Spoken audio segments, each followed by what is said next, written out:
Estamos en la recta final de las elecciones. No hay espacio para errores, apuestas fallidas, tropezones, pérdidas de tiempo. Los últimos días fueron malos, muy malos para la candidata Janet Jara. Ella está en una situación desmedrada porque no hay ninguna encuesta que indique que gana en segunda vuelta. Al contrario, todas las que se conocen señalan que pierde y pierde por una diferencia importante. Y no solo eso, en los últimos días hay una cierta corriente de exconcertacionistas que están por votar por Evelyn Matthei y no por ella. Convengamos que la candidatura de Janet Jara es una particularidad chilena, porque no hay candidatos comunistas que representen a la centroizquierda en ningún lugar del mundo, menos con un PC, un partido comunista como el chileno, que es ortodoxo, que sigue creyendo en la dictadura del proletariado como una etapa necesaria e ineludible para llegar a una especie de paraíso socialista en la tierra. El llamado internacionalismo proletario es lo que los hace acompañar y sostener al Partido Comunista Chileno procesos como el de Nicaragua, Venezuela y Cuba, todas dictaduras, y pensar que en Corea del Norte se construye una textual próspera sociedad socialista. O según el decir de su presidente Lautaro Carmona, textual, debemos tener las puertas abiertas para que sea el movimiento social el que obtenga los avances sociales que buscamos, ya sea por la vía del derecho como por la vía de los hechos, que son declaraciones abiertamente antidemocráticas. Es demasiada carga, demasiado peso para Janet. Durante la primaria, Carolina Toá dijo: donde ha gobernado el Partido Comunista en el mundo, los países se han estancado socialmente y ha cundido la pobreza. También dijo que el Partido Comunista se había opuesto a la agenda sobre seguridad, agregando también al Frente Amplio, y que muchas veces, para aprobar las leyes de la agenda de seguridad, habían contado con más votos en la derecha. La candidatura de Janet entonces viene herida en el ala. Por eso una candidatura que cuesta que vuele, que tome altura, que tenga visión periférica o visión de conjunto. Ha hecho intentos. Botó a la basura casi todo, eso que indicaba su programa de gobierno de las primarias. Intentó presentarse como socialdemócrata, toda una novedad, porque históricamente ellos, los socialdemócratas, son adversarios del Partido Comunista. Trató de modificar ese concepto de que en Cuba hay una democracia pero diferente, ¿se acuerda que lo había dicho? Para decir después no hay democracia, aunque se niega a decir que hay una dictadura. O sea, un equilibrio o un equilibrismo mejor precario, casi imposible. Es como cuando usted va a un circo. A muchos seguramente le habrá ocurrido. Va a un circo, pero esos circos pobres. Esos circos que andan deambulando por los pueblos chicos, que también tienen equilibristas, los tienen. Pero se les ve tan precarios a esos equilibristas allá en la altura, bajo la tela de esa carpa pobre, que todos están con el alma en vilo porque ese equilibrista en cualquier momento se puede desplomar, porque también es precario, como el circo. Eso es lo que le pasa a Janet. Una candidatura así le cuesta despegar. Hay que acompañarla, hay que sostenerla, hay que afirmarla, hay que empujarla, hay que darle energía, hay que insuflarle oxígeno, ánimo. Pero eso no está ocurriendo. Como se lo decía recién, es lo que ha faltado los últimos días. Todo lo contrario, fueron muy malos días. De eso se encargaron Carolina Toá, Nicolás Grau, Carlos Montes, el mismo Gabriel Boric, Mario Marcel. ¿Es demasiado para Janet? A ver, por si no se dio cuenta, en todos estos nombres que acabo de comentarle, no nombré a ningún opositor, porque las rasgaduras, las fisuras, la demolición viene desde su propio sector. Carolina Toá tomó una decisión. No participaría en la campaña de Janet Jara. La derrota de las primarias fue demasiado contundente. Recuerde usted que sacó poco más del 28% de los votos. Fue una derrota aplastante, en verdad. Las cosas que se dijeron dejaron heridas y está esa sensación de que era su última oportunidad, la última oportunidad de alcanzar lo que tanto acarició, ser presidenta.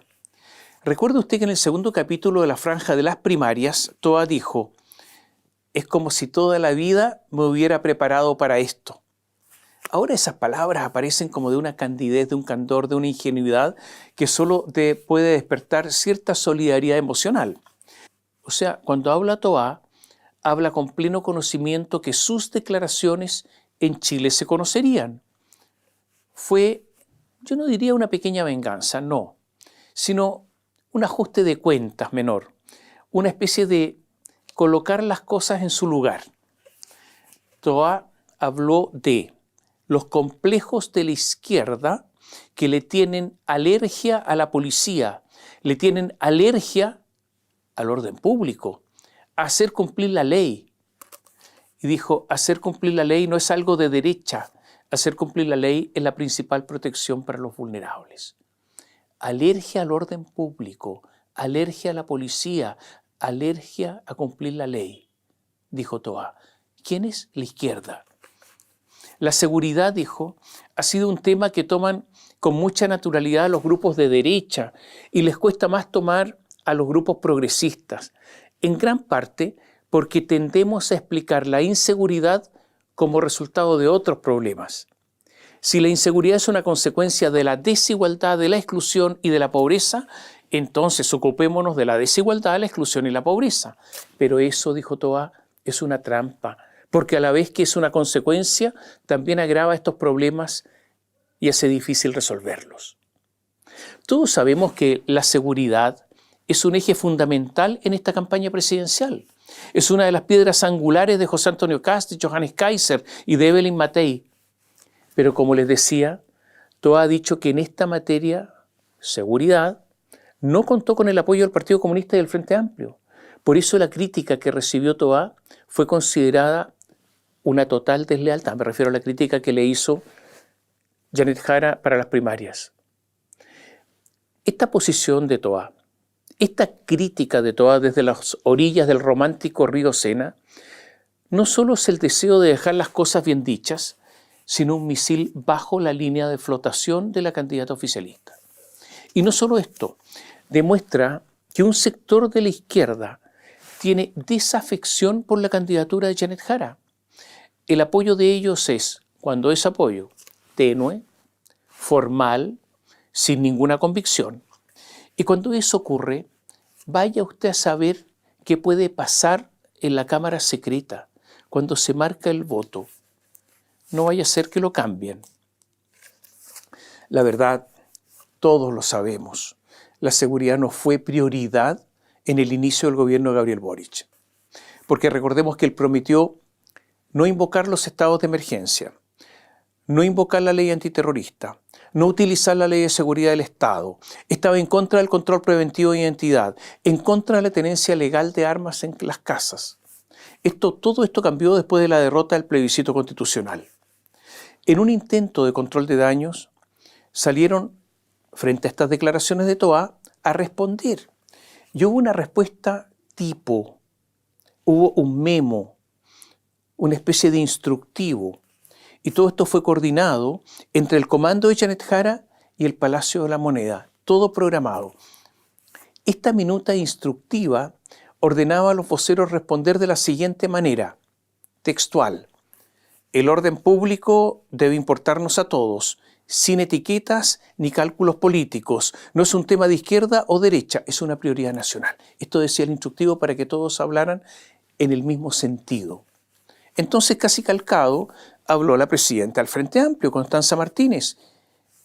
La presidenta Martínez dijo, no es cierto que la izquierda tenga complejos con la seguridad y la derecha no. Nuestro país no estaba institucionalmente preparado para la crisis de seguridad que hemos tenido que enfrentar. Ni la izquierda ni la derecha tenían un plan para este nivel de desafío. Por lo tanto, somos iguales. Habló también la vocera, Camila Vallejo, y dijo que el gobierno ha asumido, siendo de izquierda y de centro izquierda, como una de sus prioridades es reforzar el trabajo de nuestras instituciones de seguridad justamente para combatir el crimen organizado y la delincuencia. Y Janet Jara, la candidata, se plegó al instructivo. ¿Qué dijo Janet Jara? Escuche. Dijo, no escuché sus palabras, las de Toá, como para saber el contexto, pero sí hay una cosa cierta. Durante este gobierno el tema de la seguridad pública fue prioritario y cuando ella fue ministra precisamente impulsó una importante agenda de seguridad.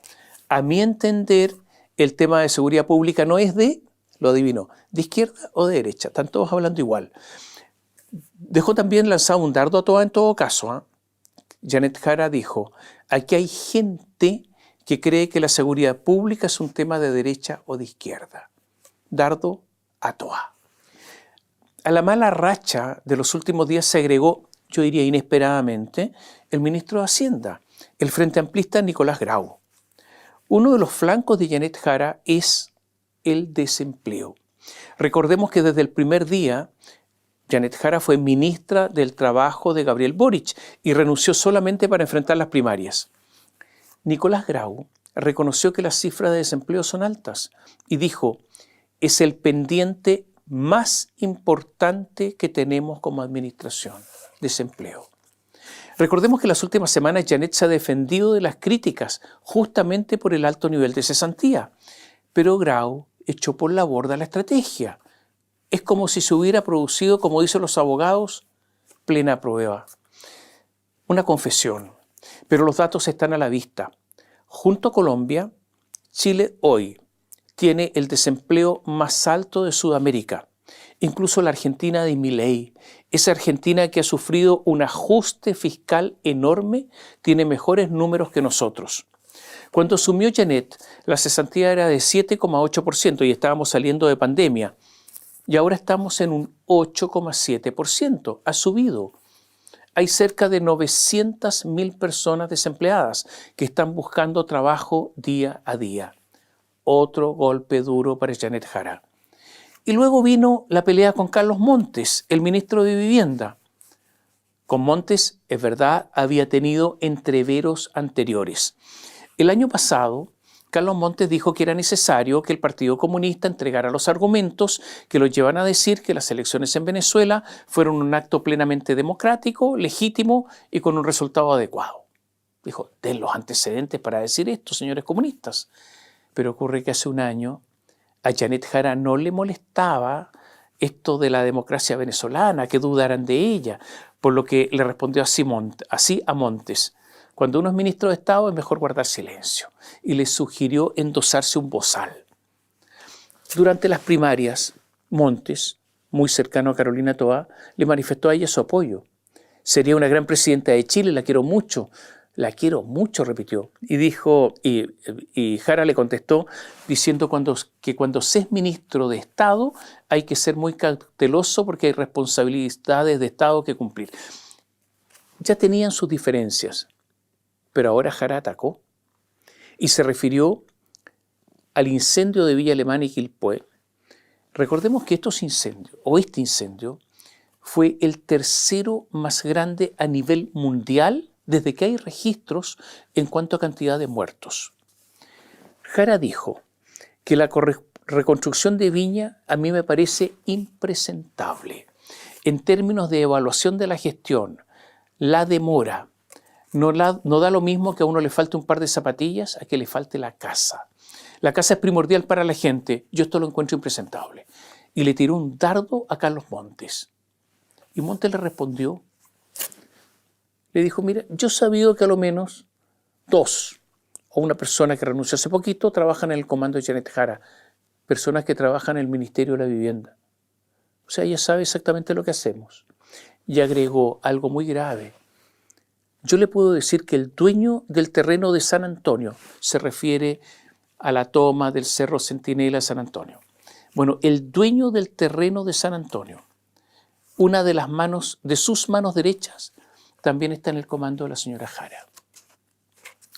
Y agregó, hay una cierta forma de hacer las cosas, que yo creo que esto es más o menos desde siempre. Lo de Montes fue tremendo, porque sugirió que un miembro del comando de Janet Jara asesora al dueño de la toma o del terreno tomado, mientras miembros del oficialismo elevan gritos al cielo ante el desalojo que pide ese mismo dueño. Jara respondió diciendo no sé a quién se refiere. Pero el daño ya estaba hecho. Y Montes intentó bajar el perfil de la polémica, pero lo que está dicho no se puede borrar y hay algo más. Nunca dio a conocer quién es esa persona. Preguntada a Jara si recién ahora se vino a dar cuenta de los grandes atrasos en la reconstrucción de este incendio, dijo que se había dado cuenta hace rato, pero que las observaciones se hacen a puertas cerradas y no públicamente, entre nosotros. O sea, se hacen entre ellos, entre los políticos, dejando afuera a las víctimas. Y que ahora se hacen públicas, ¿por qué? No se sabe, pero yo diría resulta obvio, porque ahora hay campaña de por medio.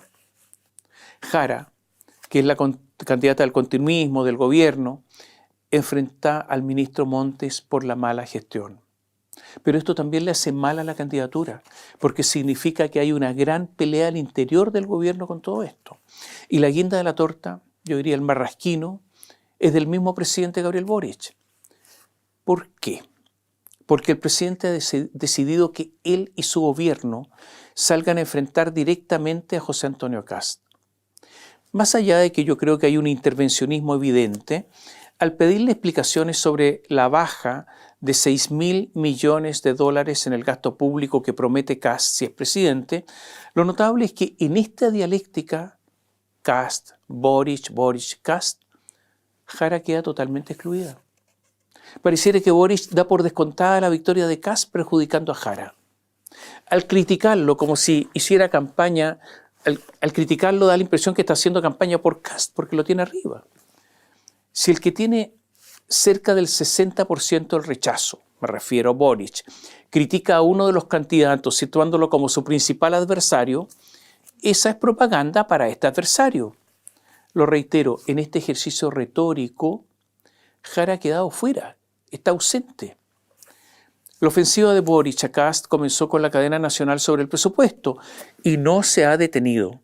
La idea es que Kast se pronuncie sobre los $6.000 millones, pero sobre la presunta eliminación de beneficios sociales, sobre la restricción a la PGU, la Pensión Garantizada Universal, sobre salud.